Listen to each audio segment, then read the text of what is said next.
Bienvenidos todos al 11º Congreso Pineda, en el marco del aniversario número 66 del principal nosocomio de la región centro-occidental. Este año, pues, por obvias razones, de manera online. Sin embargo, todos en pro y en colaboración para el crecimiento científico y académico del estado de Lara y de todo el país en general. Mi nombre es José Francisco Sánchez Cuellar, soy médico cirujano, graduado en la UCLA en el año 2012. Soy neurocirujano egresado del Hospital Central Universitario Antonio María Pineda y actualmente cursando el Fellow por la especialidad de cirugía de columna vertebral en el Centro Médico Nacional 20 de Noviembre en la Ciudad de México.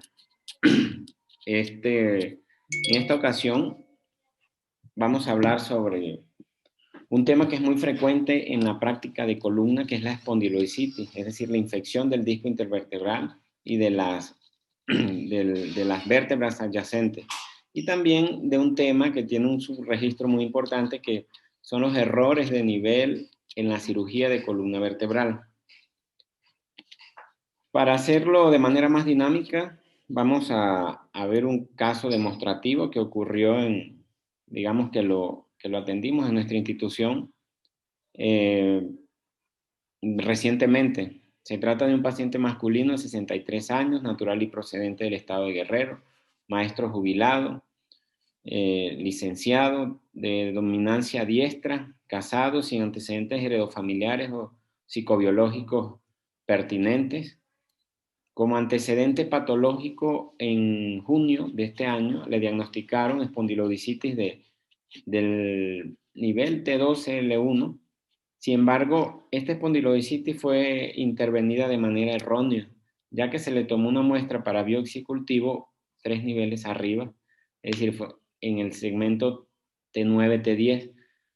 El resultado obviamente fue negativo, según refiere el paciente, para neoplasia y para infección. Sin embargo, el paciente fue empeorando. Al principio presentaba dolor toracolumbar con irradiación en banda bilateral y hacia ambos miembros pélvicos. Acudió a ortopedista aquí en la Ciudad de México, quien indicó estudios de imágenes y él mismo realizó la biopsia. Sin embargo, hubo un error de nivel y la biopsia pues, fue negativa. La sintomatología persiste, agregándose limitada función no solamente para la marcha, sino para la bipedestación. Y desde hace 2 meses acudió a consulta externa de neurocirugía, se indicó tratamiento antibiótico. Sin embargo, el paciente lo cumplió de manera parcial y 15 días previo a su ingreso empeoraron los síntomas, ya que además del dolor se asoció disminución de fuerza muscular en ambos miembros inferiores, sobre todo a predominio del lado izquierdo. Al examen físico, hallazgo positivo, dolor a la palpación de masa muscular paravertebral de unión toracolumbar y la pareparesia en miembros inferiores a predominio del lado izquierdo, con hipoestesias en dermatomas lumbares altos, es decir, en el E3, L4 y el E5 bilateral. El paciente no caminaba, llegó en silla de ruedas. Se realizan estudios de laboratorio. Esta es la resonancia de junio, es decir, antes de la primera cirugía. Ya vemos en imágenes de resonancia ponderadas en T1 y en T2, donde el espacio intervertebral de T2L1 pues tenía pérdida de la anatomía, el disco intervertebral estaba colapsado, había deformidad cifótica y, si somos acuciosos, ya vemos una colección paraespinal, es decir, hacia anterior en el retroperitoneo, que estaba pues ocasionando la clínica del paciente. Con esto fue intervenido.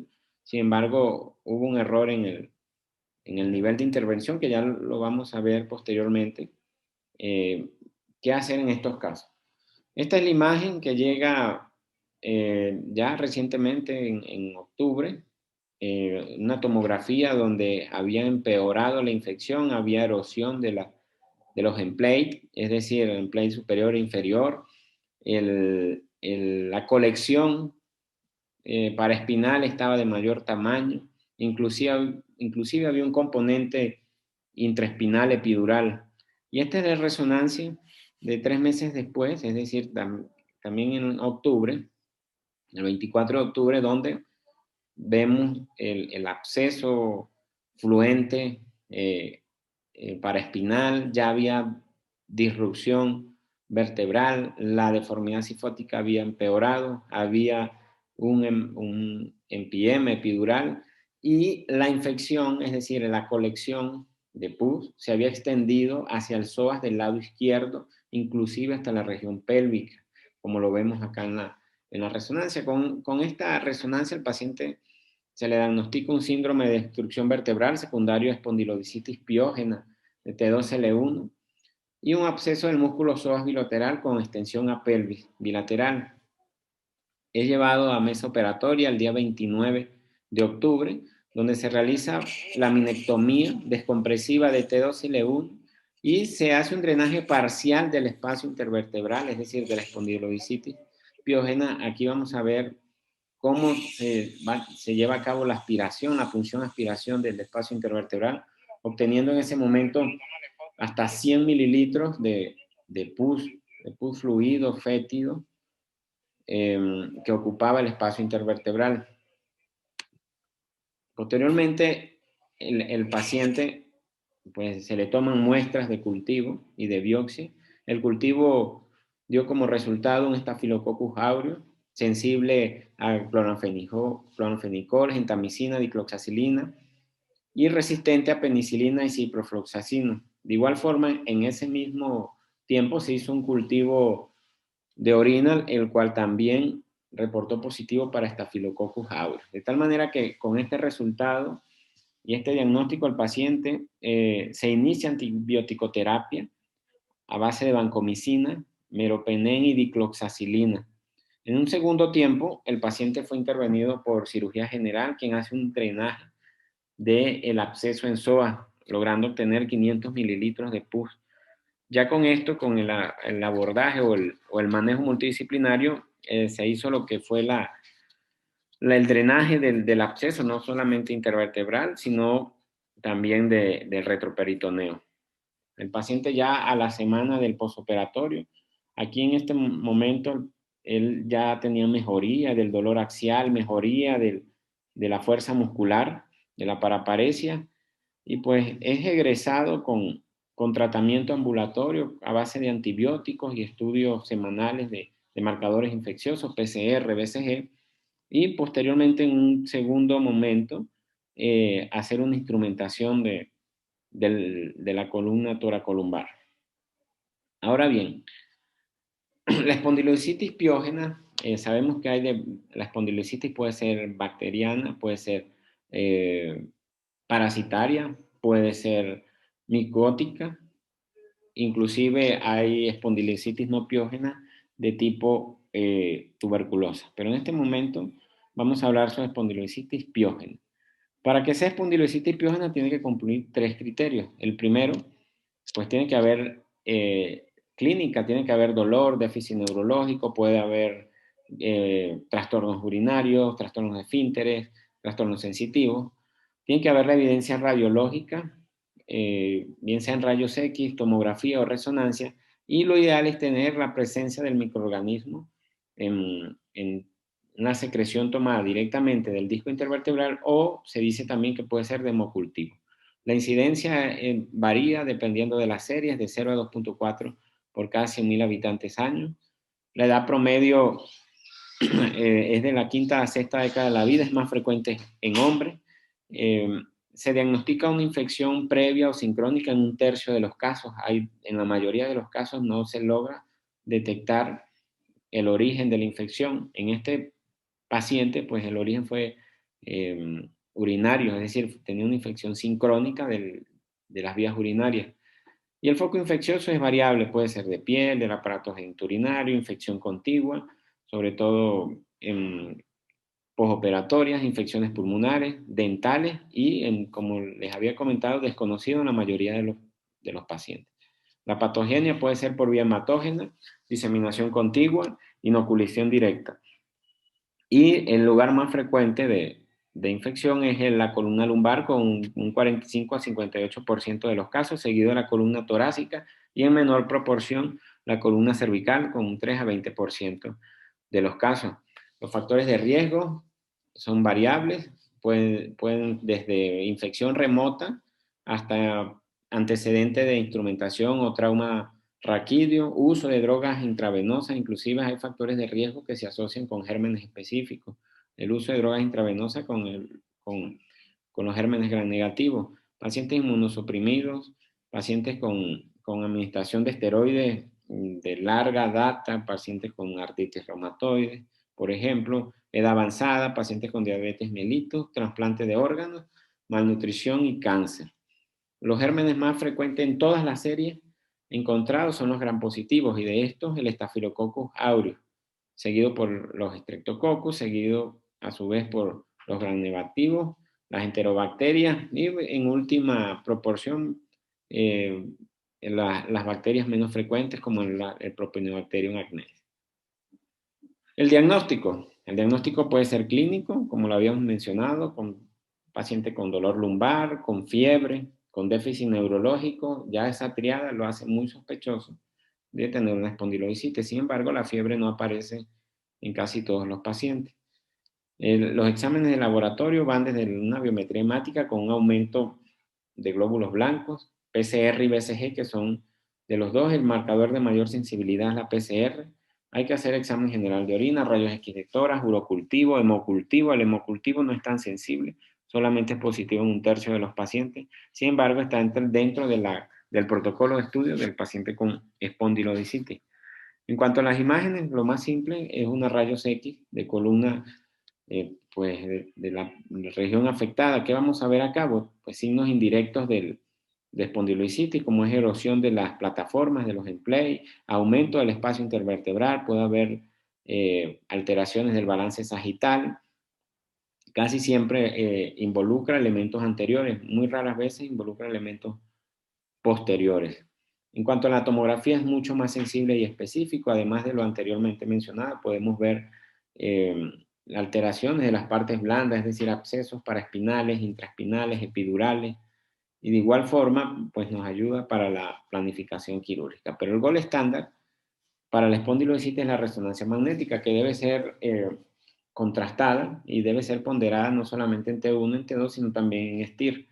Aquí vamos a ver en hipointensidad, en el T1, las colecciones, igual que la espondilodicitis, la infección del disco, hiperintensidad en el T2 y en el STIR, y captación de contraste, sobre todo de los cuerpos vertebrales subyacentes. En el plano axial, pues puede haber colecciones, dependiendo del sitio, torácica, lumbares o de retroperitoneo, y puede haber abscesos agregados también en el músculo psoas, como en nuestro paciente, y en este ejemplo, donde pues está tomado no solamente el disco intervertebral, sino pues los tejidos blandos adyacentes. Como última herramienta diagnóstica está la centellografía. La centellografía tiene un papel muy importante, sobre todo para detectar aquellas espondilodicitis que están activas de aquellas inactivas.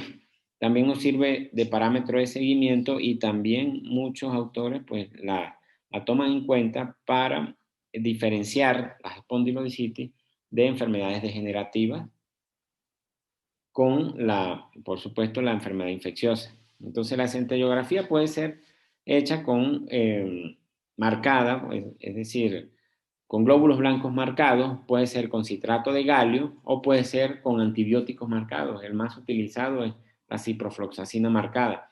Pero la que tiene mayor sensibilidad y especificidad es la centellografía o la tomografía por emisión de positrones con fluorodexiglucosa. Esta es mucho más sensible, sin embargo es mucho más cara y no en todos los centros se encuentra. El tratamiento antimicrobiano va a depender, si tenemos un cultivo positivo, por supuesto, dependiendo del antibiograma va a ser nuestro tratamiento, y también debe manejarse multidisciplinariamente con servicios de infectología. Sin embargo, cuando no hay un cultivo positivo, lo ideal es administrar terapia antimicrobiana de amplio espectro, es decir, lo que llaman las triple curas. Aquí lo que se quiere es abarcar antimicrobianos contra gram positivos, gram negativos e inclusive anaerobios. Al tener ya el patógeno descubierto o identificado, pues va a depender de este. Si es un Staphylococcus aureus, que es lo más frecuente, pues utilizar vancomicina. Si hay alergia o intolerancia a la vancomicina, utilizar de segunda línea la teicoplanina y el linezolid. Si son productores de penicilinasa, utilizar penicilinas semisintéticas como oxacilina o dicloxacilina, cefalosporinas de primera o segunda generación. Si la bacteria es gram negativa, depende. Si es Pseudomonas aeruginosa, utilizar tratamiento antipseudomónico, preferiblemente con carbapenem, simipenem o meropenem. Y si son otras pseudomonas, utilizar quinolonas de tercera generación. Cuando hay resistencia bacteriana a quinolonas, utilizar aminoglucósidos. Lo ideal es mantener la antibioticoterapia de 2 a 3 semanas por vía intravenosa y completar la antibioticoterapia por vía oral al menos 3 meses. Así las diferentes series lo recomiendan. En cuanto al tratamiento quirúrgico, depende del estado clínico del paciente, si hay o no una lesión intraespinal, si hay inestabilidad y si el tratamiento conservador fue no efectivo. Esos son los 4 criterios para operar un paciente con espondilodicitis. Si el paciente tiene un exceso epidural y no tiene destrucción ósea, es decir, que el acceso epidural es fluente, se puede realizar descompresión o excisión más drenaje del absceso epidural. Sin embargo, si hay espondilodicitis como tal, erosión de los emplay, lo recomendable es hacer descompresión e instrumentación dorsal con tornillos y fusión.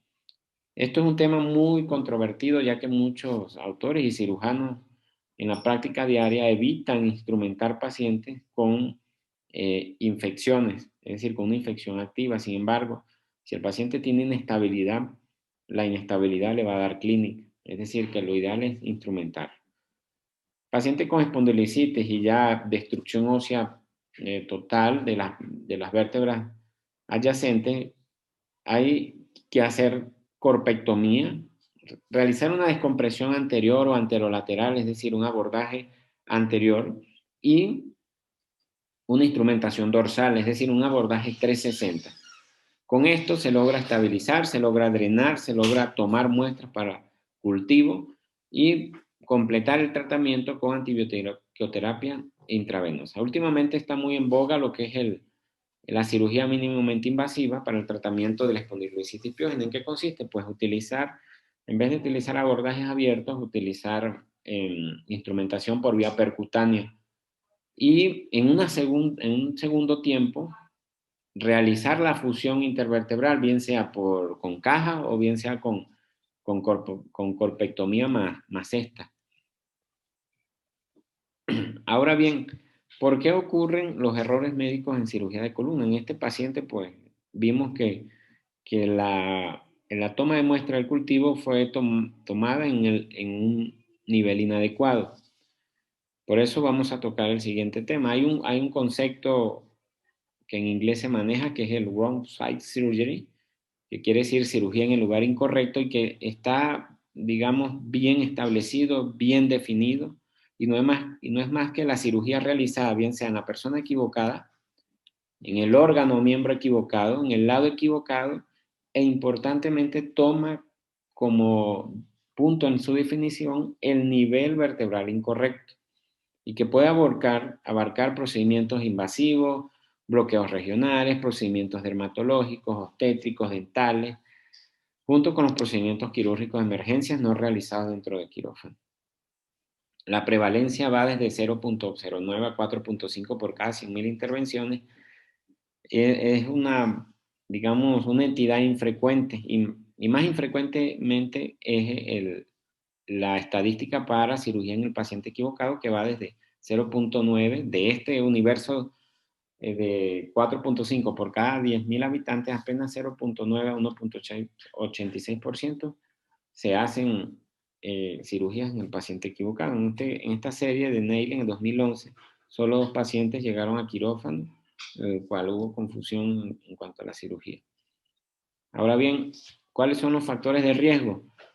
posición incorrecta del paciente, mala preparación del sitio operatorio, información incorrecta a veces proporcionada por el paciente o los familiares, es decir, me duele el lado izquierdo cuando es el lado derecho, consentimiento inapropiado del paciente, cirujanos que no utilizan marcas quirúrgicas, que se dejan llevar por la anatomía en todos los casos, cirujanos fatigados, cansados, cirugías con muchos cirujanos, múltiples procedimientos en un mismo paciente, cirugías de emergencia, fallas en la comunicación del equipo quirúrgico, es decir, con los anestesiólogos, los enfermeros, visualización radiológica inadecuada, sobre todo en pacientes con variantes anatómicas o pacientes obesos.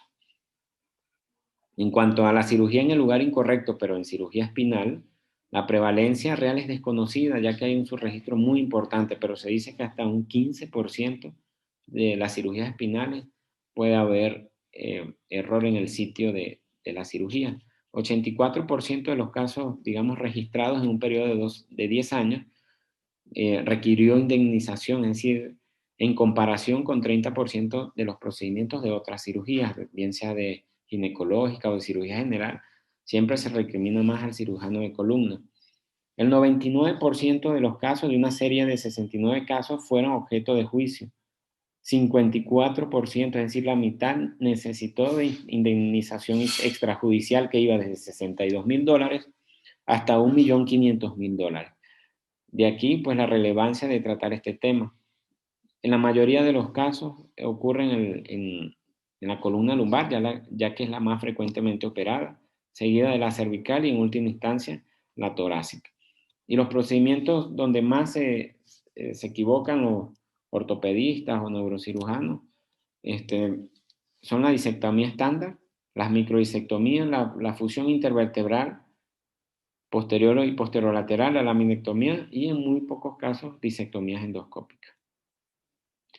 En una encuesta que se hizo en Estados Unidos de la Asociación Americana de Neurocirujanos, de todos sus miembros, un 12% respondió a la encuesta, es decir, 415 personas neurocirujanos, los cuales la mitad admitió haber operado al menos una vez en su carrera un nivel incorrecto, es decir, el 50%. Es decir, que es un problema relativamente frecuente. Y 194 neurocirujanos canadienses en el año 2007, con un porcentaje de participación de 68%, admitió que 10.8% de ellos habían hecho una cirugía en el lugar incorrecto, y esto aumentaba conforme más experiencia tenía el cirujano, paradójicamente, o más años de carrera. Entonces, para esto se han creado protocolos para evitar los errores en quirófano, sobre todo en el paciente equivocado. ¿Cómo se realiza? Pues el personal de enfermería y anestesia deben verificar la identidad y el lugar de cirugía antes de administrar el anestésico. Hay que involucrar al paciente, debe tener una participación activa en el proceso de verificación de datos de identidad. Luego de verificar los datos, hay que verificar la identidad del paciente comparándola bien sea con su pulsera, hay que identificar al paciente con pulsera, con la programación de quirófano y el expediente clínico. Y en última instancia, realizar lo que es el tiempo fuera, es decir, antes de empezar la cirugía, puede ser el cirujano o un ayudante tiene y debe realizar lo que es el tipo o informar el tipo de cirugía que se va a hacer, el nombre del paciente, su edad y verificar datos de seguridad como es los componentes sanguíneos, medicamentos, alergias, entre otra información que pueda servir para una cirugía segura. Ahora bien, ¿qué recomendaciones debemos tener los cirujanos de columna para evitar errores de nivel vertebral? Se recomienda realizar un formulario de consentimiento del lado y del nivel de la cirugía. Hay que marcar el sitio de la cirugía antes del procedimiento. Se dice que un día antes inclusive, con tinta indeleble. Y el día de la cirugía marcarla radiológicamente. Verificar el nivel con marcador metálico antes y durante la cirugía, sobre todo en el transoperatorio. Y en columna cervical se recomienda ver siempre C1 y C2, igual que en columna lumbosacra, ver el sacro. Y realizar estudios postoperatorios de control para la retroalimentación. aquí en esta imagen el marcaje preoperatorio y transoperatorio del nivel a operar y compararlo con los estudios de imágenes prequirúrgicos. También se puede utilizar herramientas, la tecnología, por ejemplo, neuronavegación, bien sea por vía abierta, o tomografía intraoperatoria, que es el OAR.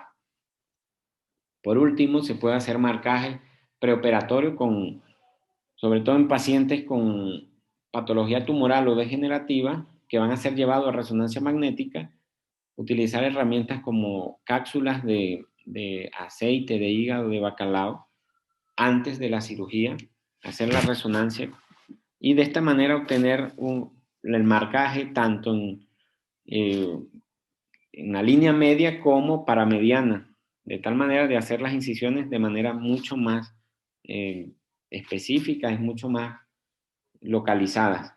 También se puede hacer en este trabajo que se realizó en India, lo hicieron con aceite de hígado de bacalao, pero por ejemplo en Irán lo realizan con cápsulas de nifedipino, pero el problema es que la cápsula de nifedipino es hipointenso en T1, en cambio el aceite es hiperintenso tanto en T1 como en T2 y pues ayuda mucho al cirujano para orientarse antes de la cirugía.